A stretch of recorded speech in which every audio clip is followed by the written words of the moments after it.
할렐루야. 네, 옆에 분하고 다시 인사하겠습니다. 오셨으니 참 잘하셨습니다. 큰 은혜 받고 돌아갑시다. 네, 영상으로 참여하는 우리 성도님들도 동일한 은혜와 복 받으시기를 다시 한번 우리 주님의 이름으로 축복합니다. 지난주 우리는 이 아이들에게 복을 주소서라는 제목으로 야곱이 아들 요셉과 두 손자 므낫세와 에브라임에게 축복하는 모습을 보았습니다. 따라해 보겠습니다. 아버지 말에 귀를 기울이라. 야곱이 아닌 이스라엘은 하나님의 언약을 계승하는 족장으로서 또 제사장으로 선지자로서 아버지 이삭에게 받은 그 모든 축복을 이제 요셉과 그 아이들에게도 내려주고자 합니다. 이때 야곱은 그의 손을 엇바꾸어서 오른손을 차자인 에브라임에게, 왼손은 장자인 므낫세에게 얹고 축복을 합니다. 이 의미는 바로 차자인 에브라임을 장자로 세우겠다는 것이죠. 화들짝 놀란 요셉이 아버지 안 됩니다. 이 아이가 장자입니다 하고 그 손을 원위치시키려 했지만 야곱의 뜻은 단호했습니다. 그 축복의 순간 하나님은 야곱에게 말씀하셨을 것입니다. 그래서 야곱은 이들을 향한 하나님의 주권을 깨닫고 하나님의 뜻을 선택한 것입니다. 이러한 일들은 오늘날에도 계속되고 있어요. 무슨 얘기인가? 마태복음 20장 보면은 포도원의 품꾼의 비유가 있습니다. 아침 일찍부터 나와서 하루 종일 일한 품꾼에게도 하루의 일당이 돌아갑니다. 또 불과 1시간 전에 와서 일한 품꾼에게도 동일한 품삯이 나누어집니다. 먼저 온 사람들이 불평불만을 하는 거예요. 우리는 먼저 왔건을 왜 저 사람하고 똑같이 주냐는 것입니다. 그러나 계약은 계약일 뿐이라는 것이죠. 예수님께서 그때 뭐라고 말씀하셨습니까? 나중된 자로서 먼저 되고 먼저 된 자로서 나중되리라, 이런 말씀을 하셨지요. 천국도 역시 마찬가지라는 거예요. 먼저 믿은 순서가 아닌 천국은 바로 은혜로 받게 된다는 사실을 말씀하시는 것입니다. 직분으로 받는 것이 아닙니다. 얼마나 오래 믿었느냐, 연륜으로 하나님께 상급을 받는 것이 아닙니다. 먼저 믿고 내가 먼저 직분 받았다고 상이 큰 것이 아니란 얘기예요. 우리가 갖고 있는 각양 직분은 자랑이 될 수가 없습니다. 주님은 누가복음 12장 48절에서 분명하게 말씀하셨습니다. 함께 읽어볼까요? 무릇 많이 받은 자에게는 많이 찾을 것이요 많이 맡은 자에게서는 많이 달라 할 것이니라. 아멘. 장로, 권사, 안수집사, 집사, 권찰, 목사, 전도사 마찬가지겠죠. 이러한 직분은 결코 명예의 대상으로나 또 소홀히 여기지 마시기를 바랍니다. 죽도록 충성하면서 감당해야 될 사명이라는 거예요. 여러분이 받은 직분을 두렵게 여기시기를 바랍니다. 이 나이가 되도록 남들은 다 권사님, 장로님 이렇게 부르는데 나는 아직도 집사야?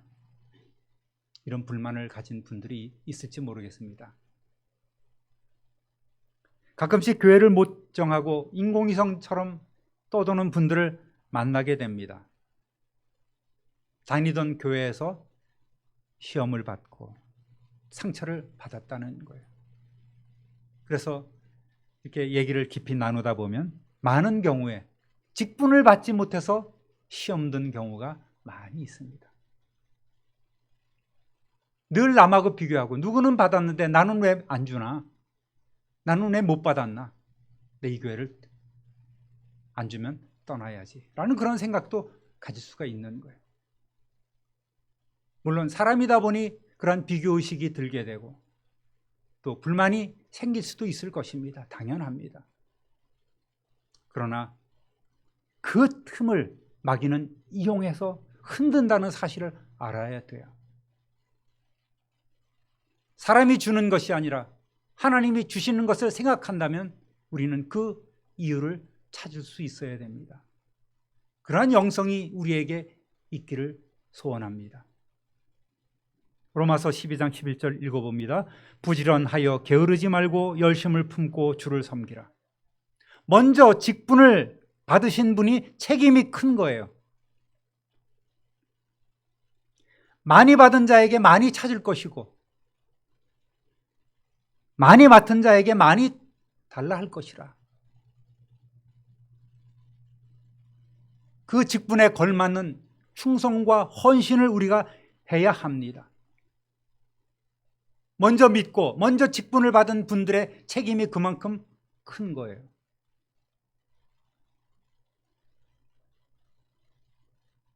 먼저 믿은 자들이 본이 되어서 매사에 충성하고 헌신해야지만 나중에 믿는 이들이 그것을 보고 배우게 됩니다. 먼저 믿은 이들이 불평불만하고 또 부지런하지 않고 나태한 생활을 하게 되면 나중에 믿은 자들이 그것을 보고 그대로 따라한다는 얘기예요. 늘 자신을 돌아보아야 합니다. 사랑하는 성도 여러분, 더 늦기 전에 더 열심을 내어 여러분이 맡은 자리에서 충성을 다하시기를 우리 주님의 이름으로 부탁드립니다. 우리가 지식적으로 아는 신앙 선조들의 하나님에서 이제는 우리는 더 나아가 나와 함께 하시는 하나님을 만나고 그 하나님과 동행하는 것이 필요합니다. 그리고 정말 중요한 것은 지난주에도 말씀드렸듯이 언약의 하나님께서 우리 후손들의 하나님으로 함께 해 주시도록 기도하는 것입니다. 우리 자녀와 다음 세대를 위한 축복의 기도를 더 깊고 세게 하는 성도 되시기를 다시 한번 우리 주님의 이름으로 축원합니다. 할렐루야. 따라합니다. 나는 주구나. 48장 21절 22절 함께 읽습니다. 이스라엘이 요셉에게 또 이르되 나는 주구나 하나님이 너희와 함께 계시사 너희를 인도하여 너희 조상의 땅으로 돌아가게 하시려니와 내가 네게 네 형제보다 세겜 땅을 더 주었나니 이는 내가 내 칼과 활로 아모리 족속의 손에서 빼앗은 것이니라. 야곱은 애굽으로 내려가기 직전 하나님께서 자신에게 하신 말씀을 기억했을 것입니다. 그때 뭐라고 말씀하셨습니까? 46장 3절 4절 하나님이 이르시되 나는 하나님이라 네 아버지의 하나님이니 애굽으로 내려가기를 두려워하지 말라. 내가 거기서 너로 큰 민족을 이루게 하리라. 내가 너와 함께 애굽으로 내려가겠고 반드시 너를 인도하여 다시 올라올 것이며 요셉이 그의 손으로 내 눈을 감기리라 하셨더라. 아멘. 야곱은 이 언약의 말씀을 기억하면서 하나님이 반드시 너를 인도하여 다시 올라올 것이라고 이렇게 말씀하셨지 않은가. 그러니까 이 말씀대로 혹시 내가 죽기 전에 내 자신에 대해 가나안으로 다시 돌아올 수 있을지 모른다는 희망을 가지고 있었을 것입니다. 그러나 하나님의 말씀은 내가 거기서 너로 큰 민족을 이루게 하리라가 선행되는 말씀인 거예요. 야곱에게 주신 언약은 그의 후손들에게 계승되어야 합니다. 뭐라고 얘기합니까? 나는 주구나 하나님이 너희와 함께 계시사 너희를 인도하여 너희 조상의 땅으로 돌아가게 하실 것이다. 아멘. 이러한 예언대로 나중에 이스라엘의 후손들은 큰 민족을 이룬 후에 조상의 땅 가나안으로 돌아가게 되는 것입니다. 그것을 기념하는 것이 유월절 아닙니까? 내일은 우리 조국이 다시금 광명을 얻은 광복절입니다. 우리 선조들이 조국이 빛을 되찾을 날을 기대하면서 열심히 일하고 싸워 이겨냈던 것처럼 오늘도 우리는 주님 다시 만나는 그날까지 우리에게 주신 삶의 현장에서 빛으로서 살아가며 힘있게 주님의 일들을 감당하는 성도가 되어야 되겠습니다. 그러한 성도 되시기를 우리 주님의 이름으로 축원합니다. 또 야고보는 22절에서 내가 네게 네 형제보다 세겜 땅을 더 주었나니 이는 내가 내 칼과 활로 아모리 족속의 손에서 빼앗은 것이니라, 이란 말을 보태고 있습니다. 야고보는 마치 자신이 아모리 족속과 전쟁을 해서 세겜 땅을 빼앗은 것처럼 말하고 있지만 사실은 약 450년 후에 있게 될 가나안 정복 전쟁을 가리키고 있는 것입니다. 그만큼 야고보는 확신에 차서 장차 아들들, 손자들 그 지파가 가나안 중부 세겜 지역을 차지할 것이라고 선포하고 있는 것입니다. 세겜 땅은 아래쪽으로는 에브라임 지파가 차지하고 북쪽으로는 서쪽의 므낫세 반 지파가 차지하게 되는 거예요. 이 말씀은 130세 애굽으로 내려온 지 17년 만에 야곱이 147세의 일기로 세상을 떠난 뒤에 온전히 성취됩니다. 요셉과 아들들이 둘러선 가운데 평안한 임종을 맞이하였고 그의 뼈는 가나안 땅 헤브론 막벨라 굴에 장사되었습니다. 따라하겠습니다. 모여들으라. 49장 1절 2절 함께 읽어봅니다. 야곱이 그 아들들을 불러 이르되 너희는 모이라. 너희가 후일에 당할 일을 내가 너희에게 이르리라. 너희는 모여 들으라. 야곱의 아들들아 너희 아버지 이스라엘에게 들을지어다. 아멘. 요셉과 두 아들에게 축복을 마친 야곱은 이제 마지막 유언을 하기 위해 모든 아들들을 모이게 합니다. 어쩌면 험악한 세월을 살았지만 야곱의 노후는 참으로 평안했지 않습니까? 더구나 모든 자식들이 다 둘러선 가운데에 마지막 유언을 하게 되었으니 이처럼 복받은 사람은 세상에 없을 것입니다. 오늘날에도 자식들 다 모아놓고 그들이 보는 가운데 임종을 하는 이들은 복됩니다. 그러나 많은 사람들이 대다수 하나님이 정한 그 시간에 말 한마디 남기지 못하고 떠나는 것이 현실이기도 합니다. 뭐라고 이야기합니까? 너희는 모이라. 모일 뿐만 아니라 들으라 그랬습니다. 아버지 이스라엘의 말을 집중해서 들으라는 거예요. 내 말을 너희는 잘 듣기 바란다. 이 말씀을 준비하면서 저는 문득 예배에 참여하는 우리의 모습을 생각해 보았습니다. 우리는 모였습니다. 오직 이 순간에 하나님께 예배하여 집중하는 그런 모습이 우리에게 있기를 소원합니다. 그저 모이기만 해서는 안 됩니다. 하나님의 자녀들은 이 시간 선포되는 하나님의 말씀을 집중해서 듣고 우리의 마음에 새기는 일들이 있어야 되는 거예요. 세상과 소통해서는 안 됩니다. 손에 휴대폰 들고 계속해서 이렇게 세상과 소통하는 일들이 있어서는 안 되겠죠. 마음에 세상 일을 두고 또 오늘 예배가 끝나면 만나서 할 그 점심 약속을 생각해서도 안 되겠습니다. 물론 우리는 그런 분들이 안 계시겠지만 말입니다. 오직 이 시간 하나님께 예배하며 하나님 말씀 듣는 일에 최선을 다하고 집중하시는 저와 여러분 되시기를 우리 주님의 이름으로 축원합니다. 지난주에도 말씀드렸듯이 야곱은 죽음을 앞두고 있는 연약한 노인에 불과하지만 해야 할 일은 해야 했습니다. 인간 야곱이 아닌 하나님이 바꾸어 주신 이스라엘, 지어주신 이름인 그 이스라엘로서 마지막 사역을 감당하고 있는 거예요. 마지막 순간에도 힘을 내요 하나님의 언약을 계승하는 족장으로서 제사장이요 선지자로서 권위를 가지고 하나님의 뜻을 자식들에게 선포하고 있습니다. 하나님의 뜻은 인간 야곱의 후손이 아닌 언약의 백성인 이스라엘의 후손들이 후일에 당할 일입니다. 후일에 당할 일. 성경은 오늘도 우리에게 후일에 당할 일을 말씀하고 계십니다. 그래서 우리는 성경을 잘 알아야 합니다.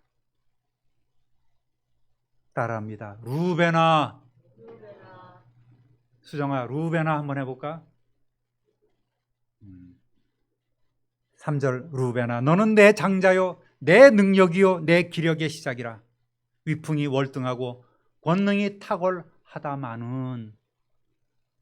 12아들들이 모인 가운데 먼저 야곱은 장자인 루벤에게 하나님의 뜻을 전합니다. 말씀을 여러 번 읽으면서 루벤아 이렇게 불러봤어요. 이때 루벤을 부르는 야곱의 심정은 어땠을까? 아마도 굉장히 떨렸을 것 같습니다. 비록 눈이 어두워 누가 누군지 구별은 못했지만 루벤아 이렇게 불렀을 때 루벤이 예 아버지 제가 여기 있습니다 대답을 했겠죠.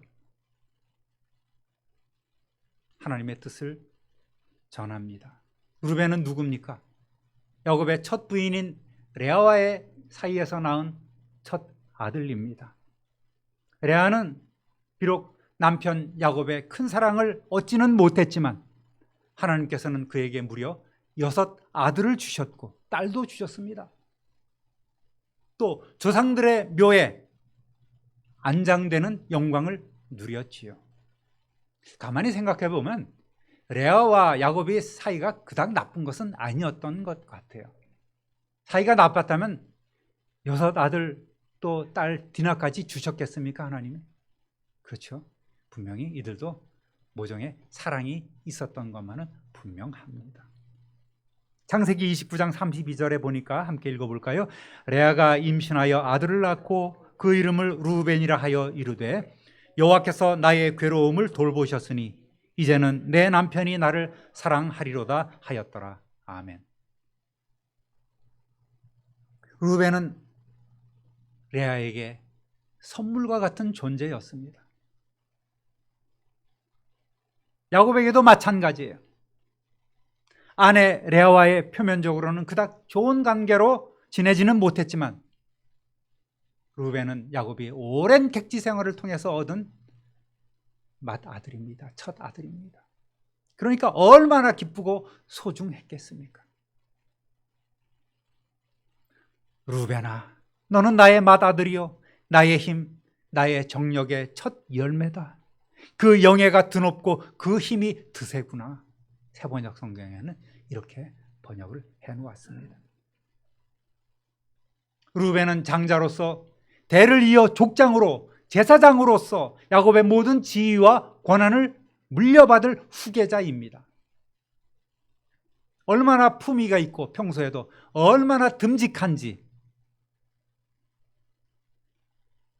또 사람 됨됨이도 얼마나 좋은지 아버지 야곱에겐 굉장히 자랑스럽고 분신과도 같은 존재였습니다.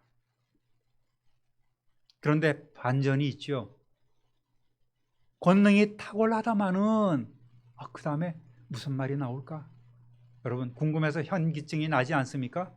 한번 4절 읽어보겠습니다.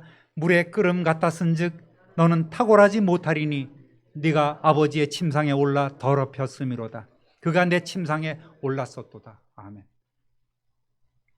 믿었던 루벤이 큰 사고를 친 거예요.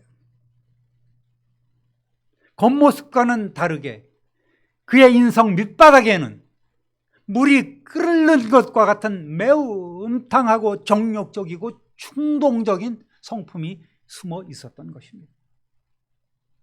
35장 22절에는 이렇게 기록했습니다. 이스라엘이 그 땅에 거주할 때 루벤이 가서 그 아버지의 첫 빌하와 동침하며 이스라엘이 이를 들었더라. 야곱의 아들은 12이라. 여러분 이 사건을 한번 볼까요? 그저 근친상간이라는 표현으로 그칠 일이 아닙니다.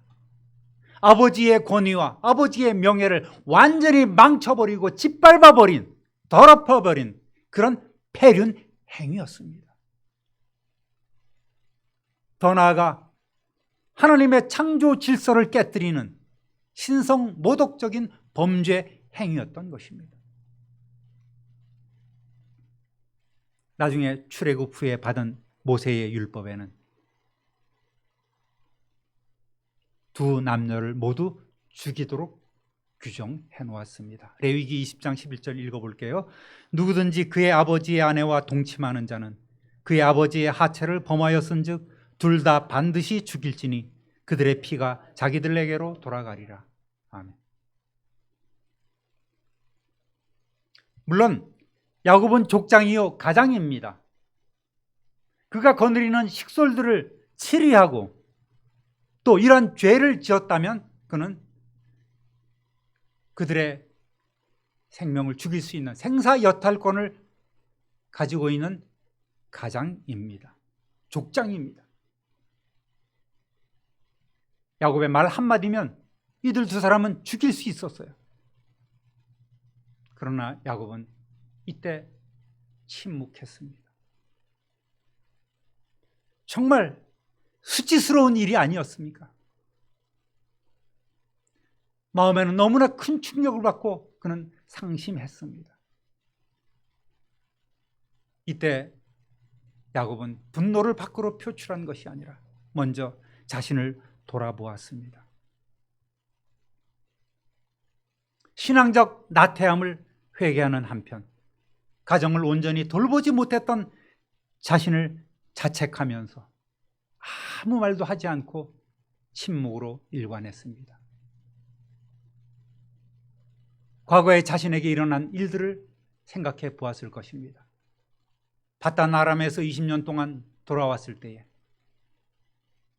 하나님과 언약했던 그 베델의 장소로 나아가지 않고 10년 동안이나 세겜에서 머무르며 우상 숭배에 빠졌던 가족들을 방치했었습니다. 세상 문화에 물들어서 사는 자녀들을 그대로 두었습니다. 그랬더니 그 세겜성에서 딸 디나가 강간을 당하고 또 보복으로 자신의 아들들이 그 세겜성에 들어가 모든 남자들을 도륙내는 이러한 피비린내 나는 사건이 일어났지 않습니까? 그때서야 비로소 과거 형에서의 칼날을 피해서 도망갔을 때 만나 주신 하나님을 기억하면서 베델로 돌아가는 거예요. 모든 우상 숭배했던 것들을 다 버리고 장신구들 다 버리고 땅에 파묻고 베델로 나아갔지 않습니까? 그리고 그 와중에 또 아내 라헬이 죽고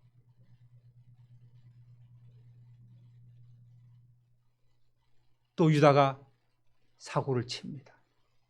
이런 일들이 순간적으로 다 지나가는 거예요. 나는 여전히 부족하구나. 여전히 내 죄는 크구나. 또 거기다가 이런 일까지 일어났으니 야곱은 정말 큰 충격을 받았던 것입니다. 그래서 언급하지 않았어요. 성경에는 이들 부자 사이에 이 문제를 해결하는 모습은 나오지 않습니다. 루벤이 아버지 앞에 나아가 눈물 흘리며 참회하거나 또 아버지가 불러다가 크게 책망하고 하는 일들이 나오지 않습니다. 그리고 40년이란 세월이 지난 거예요. 루벤은 아버지가 과거에 그 일을 잊으셨겠구나 생각했을 것입니다. 오랜 시간이 지나 이제 임종의 순간에 비로소 야곱은 이 사건을 공개적으로 거론합니다. 그러면서 루벤에게서 장자권을 박탈했을 뿐만 아니라 그 후손들에게 저주의 선포를 하고 있는 거예요.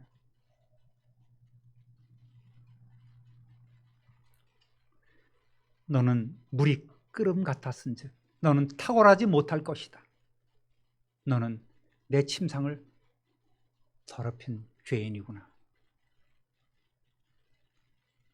실제로 이후에 루벤 지파에서는 이스라엘을 구원할 어떠한 탁월한 사사나 선지자 또는 지도자, 왕이 전혀 배출되지 않았습니다. 그저 그렇게 오랫동안 요단 동편에 머무르면서 외침에 시달리다가 나중에 아수르에게 멸망당하고 흔적 없이 사라져버리는 지파가 되고 말았습니다. 루벤뿐만 아니라 모인 여러 아들들에게도 이러한 다윗의 선포는, 이러한 야곱의 선포는 큰 충격으로 다가왔을 것입니다. 아니, 아무리 그래도 그렇지 아버지가 어떻게 저렇게 자식에게 저주를 하시나? 그때 사고 쳤을 때에 불러다가 혼내키시지 왜 지금 와서 저런 무서운 말씀을 하실까? 이렇게 생각할 수도 있습니다. 그러나 여기서 우리는 하나님의 섭리를 알아야만 합니다. 야곱은 차마 그렇게까지 하고 싶은 생각은 없었을 것입니다. 그러나 하나님의 뜻은 단호합니다. 하나님 앞에서 죄는 결코 용납될 수 없다는 것입니다. 감춰준다고 묻어둔다고 해결된 것이 아니었습니다. 죄는 하나님의 복을 막아버리고 죄는 우리에게 오는 하나님의 복을 잃어버리게 합니다. 상실하게 하는 거예요. 예레미야서 5장 25절 함께 읽어봅니다. 너희 허물이 이러한 일들을 물리쳤고 너희 죄가 너희로부터 좋은 것을 막았느니라. 아멘.